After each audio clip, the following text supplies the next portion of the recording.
and 24, Viney versus Malone, case number 111788 DC and 131224.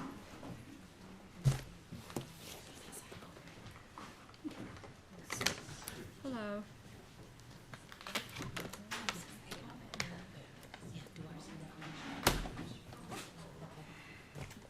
Good afternoon, Your Honor. Jean Fisty appearing on behalf of Ms. Malone for the motion in the DC case. I didn't realize until your clerk read the number that the PPO hearing was up. That's something Ms. Malone is doing now.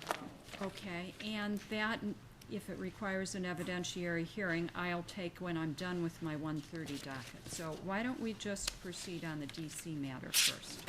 Good morning, Your Honor. Sandra White, standing in on for Ms. Donnelly. Ms. Donnelly called me on the way here, and apparently Mr. Viney had filed his own answer, and I guess they have been having, I'm not sure what's going on, but Mr. Viney has told me that he wishes to dismiss Ms. Donnelly, therefore he does not want me to stand in, and apparently I think Ms. Donnelly said she might have, probably was going to do a motion to withdraw, so. Okay, so we're here today on an issue to modify child support. That is correct, Your Honor. As the court's obviously very well acquainted with this case, too well acquainted. Child support was initially set at a time when Ms. Malone had 0 overnights. It was also set at a time when Ms. Malone worked for Verizon. She made over $60,000 a year. And at the hearing when child support was first set, Mr. Vining informed the court to use $30,000 for his income. He brought no pay information to that hearing, but the court used $30,000. So that amount was plugged in at a time, again, when Ms. Malone had 0 overnights in parenting. At a prior hearing, and this was some months ago, and I don't even remember the main focus of the hearing, Your Honor, I did raise the issue of modification because her income had changed. She's now employed by Title Source, which is a division of Quicken Loans.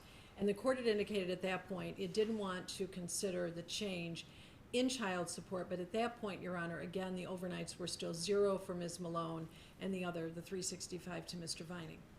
As the court knows, some number of months ago, the court changed the parenting time to an equal number of overnights.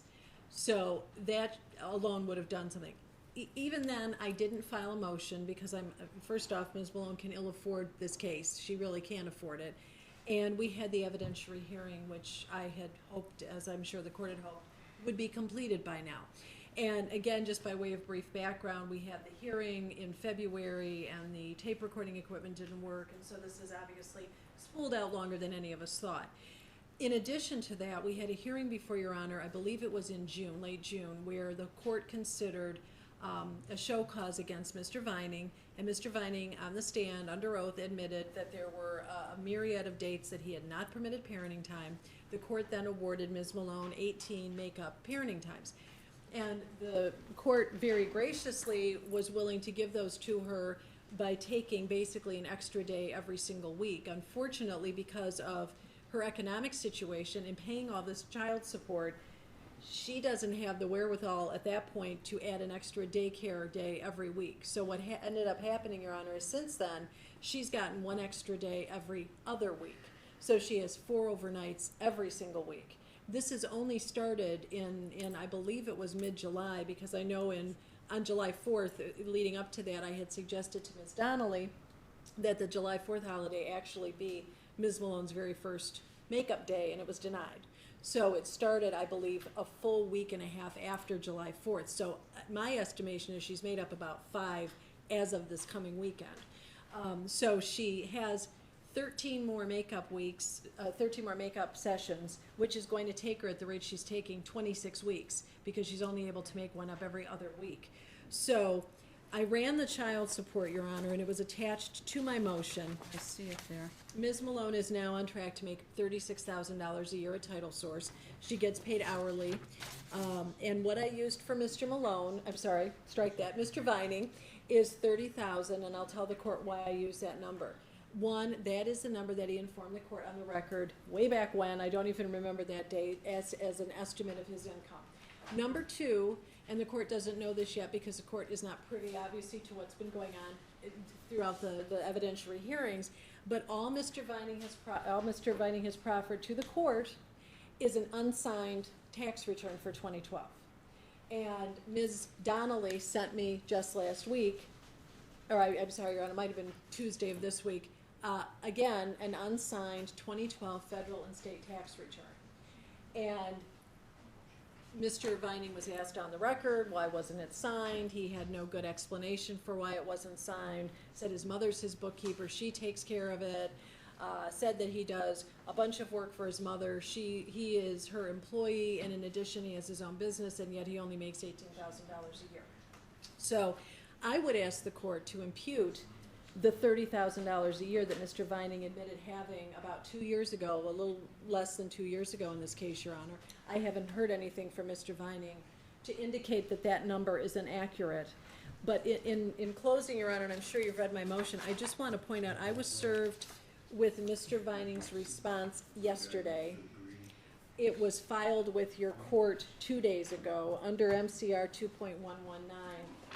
Which governs the filing of an answer to a motion, 2.119C4.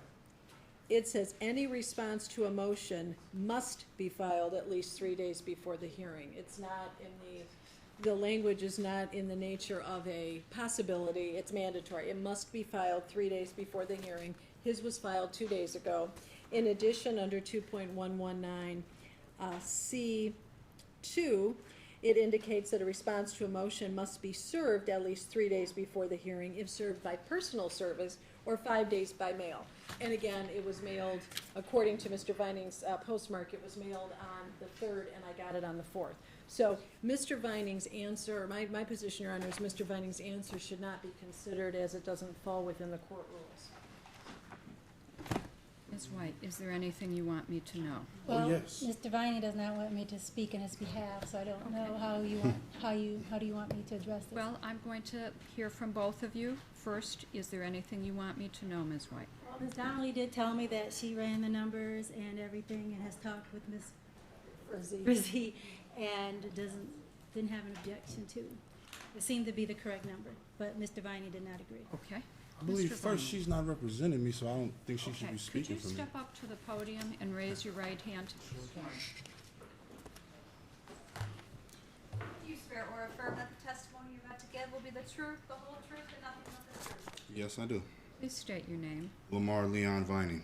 Gina Marie Donnelly has filed an appearance, and she is your attorney of record. She is not here today. Do you wish to proceed in her absence? Yes, I do. Okay, you may proceed. All right. First and foremost, we shouldn't even be here today. All parties are aware that next week we have a hearing covering A, child support, B, custody, C, parenting time. This is the second consecutive year that 1 week before a scheduled hearing about child support, we have met with you. Therefore, this motion is completely unnecessary. Second, we hear a lot of talk about the contribution Ms. Malone has been making and how she's overwhelmed, yet throughout this litigation for 16 of the 25 months we've done this, she's made $0 contribution. At this current time, her arrears is past $12,000. From the very first hearing we had, October 2012, she's never provided proper work documentation throughout. We've had 3 more hearings. This was not done until I contacted the Attorney General, where they made an income withholding of her in the end of May 28th to be exact. From November until May 1st, Ms. Malone only paid $200 in support. So she's claiming that she's drowned in bills now because she has extra parenting time when she's never paid before in any consistent manner. Third, as far as the motion goes, because of the holiday, I was not able to get the mail out. Nothing could be done on Monday. No one could be met up here. And Friday, I attempted to, and I wasn't able to do it that day. I believe they said you were on vacation, and there was a mishap, so I left and came back the next week. Outside of that, as far as my income is concerned, I've filed taxes every year and turned in my taxes every year. When you e-file, there is no signature. So the whole statement of me not having a signature on my taxes is, again, completely invalid and inaccurate. I think someone here needs to understand the process of e-filing their taxes. If my taxes or my income is in debate, there should be a problem with the IRS, which there's not. My income of 2012 decreased from my income of 2011 as it decreased from my income of 2010. Throughout this litigation, my income has been steadily going down and steadily been tied up in all expenses for the children and numerous high lawyer fees.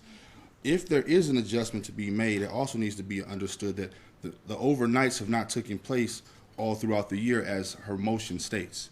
She has not had 206 overnights, nor will she, because we're still in litigation where we're not predicting the future unless everyone else here knows the future. I do not believe the current arrangement will continue or persist, so at that point in time, it would only have been maybe 25% of the year that there was an adjustment in the parenting time. For the first 7 months of the year, I believe, the children were with me 7 days a week, and throughout the first 7 months of the year, Ms. Malone paid $200 in support. She's now spent the summer having the children and is now saying that she can't conduct her finances for that end when she hasn't paid her child support debt arrears consistently, and it's only grew. I don't understand what the problem will be, because last year when we were here in 2012, she had just received a $35,000 lump sum payment and did not pay her arrears at that time. So if she could not tackle that or secure her financial stability herself, I don't really know what's going on. Well, part of the problem is that you're in an evidentiary hearing with a friend of the court, which I understand had to be adjourned yet again this time because of counsel's issue with the family. Yes, that was the lawyer.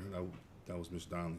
Right, and so the new adjourned date is now September 9th. Next week. What I'm going to do as an interim order is enter the order that Ms. Freeze is requesting, and you can present proofs, of course, in front of the referee at the hearing, and he will make a determination ultimately, but I will sign the order today if you have it.